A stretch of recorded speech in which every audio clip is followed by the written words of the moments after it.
இறை நம்பிக்கை கொண்டவர்களுக்கு சோதனை 3 காரணங்களுக்காக கொடுக்கப்படுகிறது.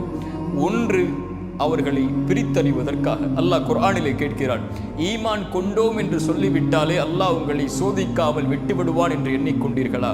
உங்களுக்கு முன்னுள்ளவர்களையும் அல்லாஹ் சோதித்திருக்கிறான், உங்களையும் சோதிப்பான். உங்களில் யார் உண்மையாளர்கள், உங்களில் யார் பொய்யர்கள் என்று அல்லாஹ் பிரித்தறிவதற்காக. நன்றியோடு இருக்கிறாயா, நன்றி மறந்து வாழ்கிறாயா?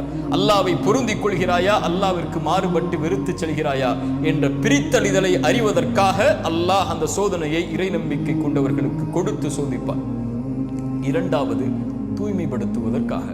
பாவங்களிலிருந்து அவர்களை தூய்மைப்படுத்தி அல்லாவின் பக்கம் நெருக்கமாக்கி பாவம் இல்லாதவராக மாற்றி அல்லாவிடத்தில் அவரை நெருங்குவதற்குரிய வழிகளுக்காக அல்லாஹ் சோதனைகளை கொடுப்பான்.